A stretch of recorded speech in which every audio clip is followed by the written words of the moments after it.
Are you feeling unusually anxious about everyday situations?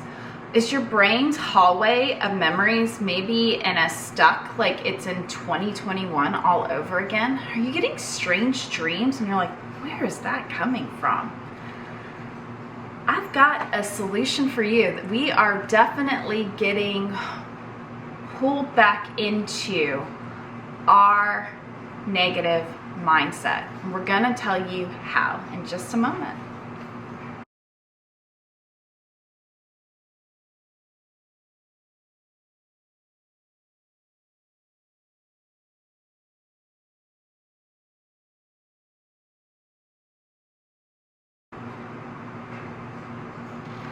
I am Jennifer Evans with Empowering Wellness Counseling Solutions, and we have what's called an amygdala, this part of our brain which is actually the lens for how we perceive and interact with the world. It is coming in and saying how we're seeing the world, what do we need to do, where have we done this in the past, and how do we react as quickly as possible. And in 2021, we were in the midst of COVID. The vaccine was just starting to come out. There was still these, are we gonna shut down? Are we not gonna shut down? Really felt like government was looming over us, making a lot of decisions for us, and often even using the vaccine in many places. I'm a healthcare worker, and even though I haven't been in the healthcare field doing direct client work in almost a decade, as a reviewer for a government plan for Medicaid, I was forced to get the vaccine. And I'm not saying for or against it, but I can remember that moment. I can remember the conversations in our team meetings about this kind of lump in the throat where it was the first time I felt like my job was in jeopardy based on something that was out of my control. And that's a very, very scary feeling. And those conversations kept coming up as we are not making the money we need to make and getting a reduction in force and changing over to, a different model as we get a new president for the large company that I worked with at the time. It was a lot, and I feel like, although I am not in corporate America anymore, I'm very happy to be out of corporate America and being able to run my business and help others in a much more meaningful way. It's hard to hear people seemingly struggle in the same place and not understand that there's a connection here. So I wanted to talk about the amygdala. If you've ever seen Madeline was this sweet little, I want to say she was French, she may have been English, but this sweet, I think she was a French little girl, and she was an orphan. And she lived at an orphanage, and they would go out and have adventures, and she'd meet new friends, whether it was a juggling, definitely she was French, because was it a muse or a mime was one of her friends, and she'd always find these little friends on their adventures. So all the girls would go off, and she would somehow get lost and find somebody and make it her way back home. And the head, I can't remember her name, but the head mistress would wake up in the middle of the night, and you would see lights coming on this like 5-story building, and you could see her go through all the rooms as she'd turn on the lights. And that is the amygdala. That is 100% the amygdala. Very visual person. When stress happens, the brain does not see it as good, bad, or indifferent. It just sees it as life or death. You think, when I say that a dichotomous thought is an anxious thought, that's the mind. That is what the mind is doing. That's the amygdala. Is it good or bad? Like, it's not even is it good or bad, is it life or death? And we have implicit and explicit memory that is where we keep all these reserves. And poor memory often comes because of trauma, because we just blocked it all. We're like, just don't get in. Hippocampus, you do your job. Do not bring anybody in. But what that does is that hippocampus is where short-term memory turns into long-term memory, and you're blocking it for everybody. So you're not able to convert long-term memory, and that's why memory is fleeting a lot of times with PTSD.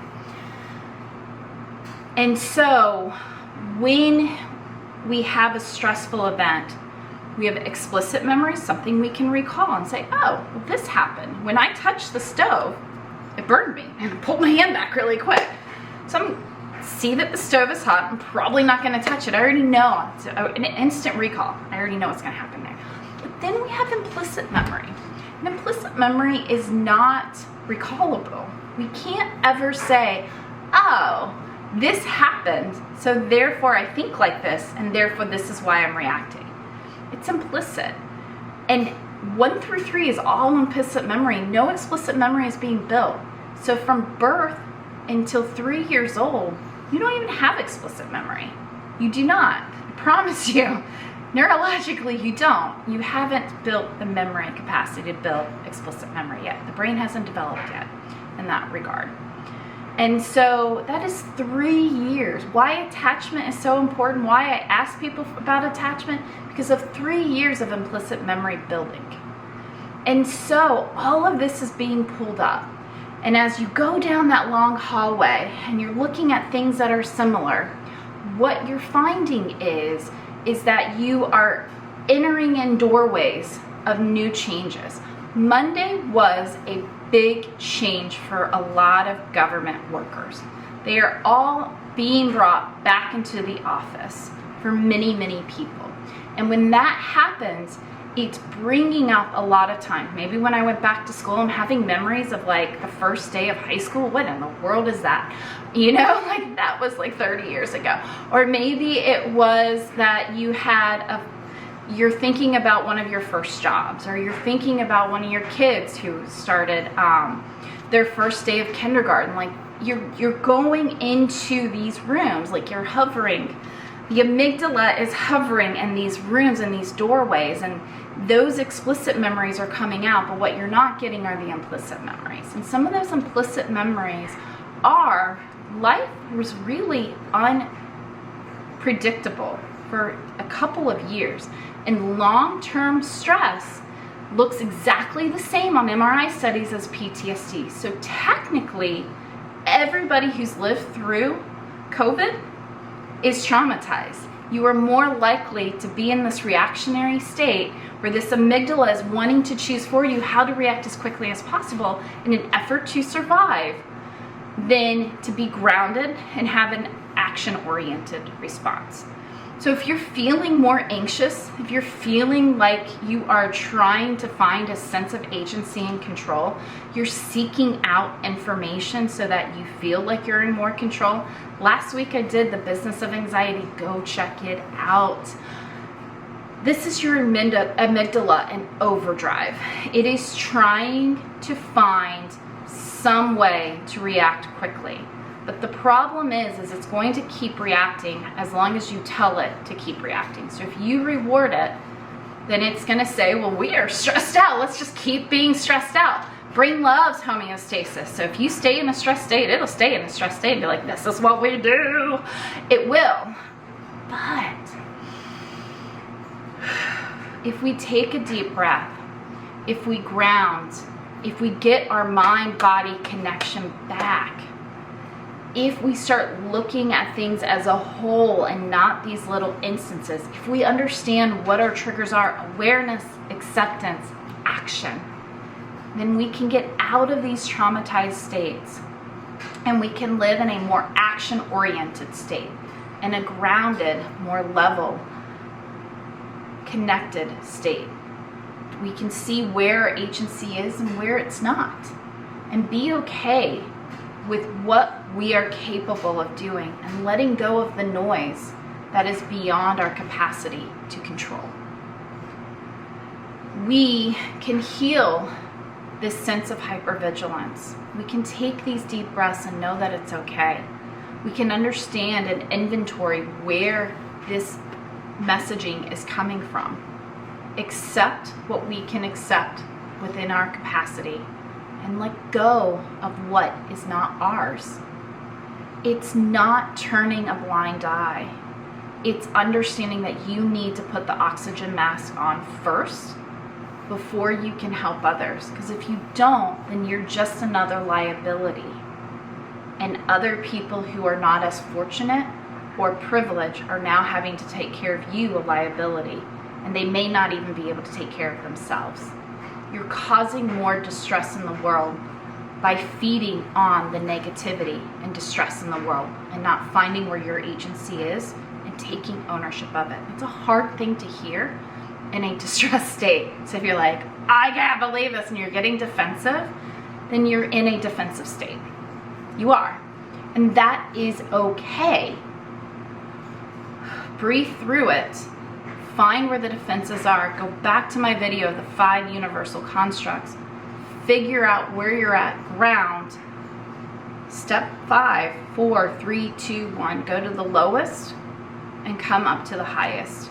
And it may be different in this situation. In stress situations and in traumas, your tier structure will be different than in a non-stress state. And we heal this collective trauma by understanding where our capacity is and showing that healing opportunity and perceived control for others. These are the ways to begin your healing journey. I highly recommend that you schedule a free 15-minute wellness insight to figure out how you can move past this and how you can be the most effective that you can be in this journey. It can be very, very difficult and stressful. I am here to help, so please reach out. I've got books that you can do for self-help. I've got groups that you can connect with. I've got retreats so that you can do intensive healing in a weekend. I am Jennifer Evans with Empowering Wellness. Please share this with others who may be suffering and can need the help. Take that time to find awareness, acceptance, and action. Subscribe to my page. I have tons of ways that I give opportunities for action that can help you.